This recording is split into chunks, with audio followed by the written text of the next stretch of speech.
प्रधानमंत्री के संसदीय क्षेत्र वाराणसी में भूमि कब्जा प्रकरण पर कांग्रेस का प्रतिनिधिमंडल कांग्रेस के वरिष्ठ नेता सतीश चौबे की अगुवाई में पीड़ित परिवार से मिला। कहा, भाजपा नेताओं के संरक्षण में भू माफिया। जिला उपाध्यक्ष भाजपा सुरेश सिंह गिरोह सक्रिय, पीड़ित परिवार को मिले तत्काल न्याय। उत्तर प्रदेश कांग्रेस कमेटी के अध्यक्ष अजय राय के निर्देश पर गठित कांग्रेस के उच्च स्तरीय प्रतिनिधिमंडल ने मंगलवार को वाराणसी के मोहनसराय पहुंचकर सेवानिवृत्त शिक्षक ओम प्रकाश मिश्रा एवं उनके परिजनों से मुलाकात की। प्रतिनिधिमंडल ने पीड़ित परिवार से पूरे घटनाक्रम की विस्तार से जानकारी ली, घटनास्थल का निरीक्षण किया तथा स्थानीय नागरिकों से बातचीत कर मामले के विभिन्न पहलुओं को समझा व न्याय दिलाने का दिया भरोसा।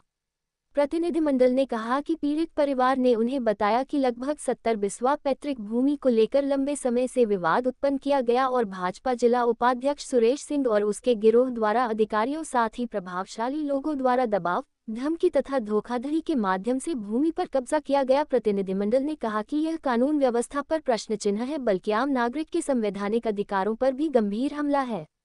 पूरे मामले में भाजपा के जिला उपाध्यक्ष सुरेश सिंह एवं उसके सहयोगियों के द्वारा ये कृत्य किया गया। यदि कोई राजनीतिक पद पर बैठा व्यक्ति अपने प्रभाव का उपयोग कर किसी नागरिक की भूमि पर अवैध कब्जा करने अथवा कथित रूप से फर्जीवाड़ा कर जमीन अपने नाम कराने का प्रयास करता है, तो ये लोकतंत्र और कानून के शासन दोनों के लिए चिंता का विषय है। उत्तर प्रदेश की भाजपा सरकार लगातार अपराध और भू माफियाओं के खिलाफ जीरो टॉलरेंस की नीति का दावा करती है, लेकिन प्रधानमंत्री नरेंद्र मोदी के संसदीय क्षेत्र वाराणसी में ही यदि एक सेवानिवृत्त शिक्षक और उनके परिवार को अपनी ही जमीन बचाने के लिए दर दर भटकना पड़े, तो सरकार के दावों की वास्तविकता स्वतः सामने आ जाती है। इस पूरे प्रकरण का सबसे दुखद पहलू यह है कि आज तक वाराणसी के किसी भी भाजपा मंत्री, विधायक, सांसद अथवा अन्य जनप्रतिनिधि ने पीड़ित परिवार के पक्ष में एक शब्द तक नहीं कहा। इतनी गंभीर घटना के बावजूद सत्ता पक्ष की चुप्पी कई गंभीर सवाल खड़े करती है।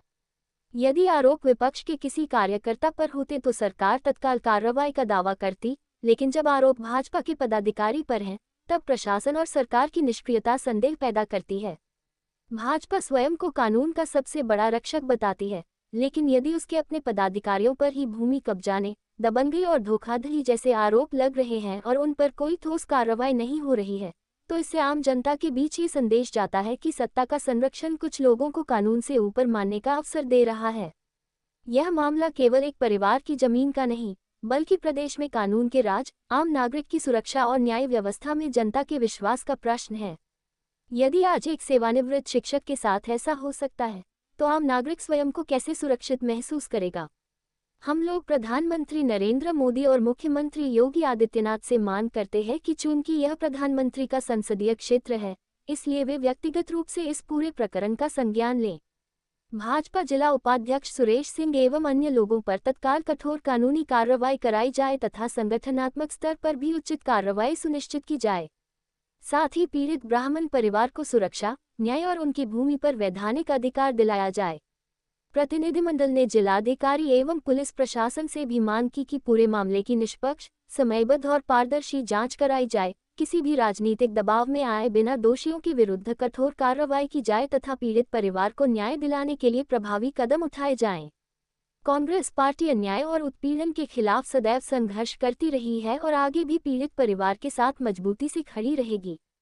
प्रतिनिधिमंडल इस पूरे प्रकरण की विस्तृत रिपोर्ट उत्तर प्रदेश कांग्रेस कमेटी को सौंपेगा तथा आवश्यकता पड़ने पर इस मुद्दे को राष्ट्रीय स्तर पर भी उठाया जाएगा, ताकि पीड़ित परिवार को न्याय मिल सके और भविष्य में किसी भी नागरिक के साथ इस प्रकार की घटना दोबारा न हो। इस दौरान सतीश चौबे पूर्व महासचिव, उत्तर प्रदेश कांग्रेस कमेटी, प्रज्ञानाथ शर्मा पूर्व अध्यक्ष, जिला कांग्रेस कमेटी, डॉक्टर प्रमोद पांडेय मुख्य संगठक, उत्तर प्रदेश कांग्रेस सेवादल, राजेश्वर सिंह पटेल अध्यक्ष, जिला कांग्रेस कमेटी। सब्सक्राइब कीजिए हमारे चैनल को और बेल आइकॉन को दबाइए हमारी लेटेस्ट वीडियो सबसे पहले।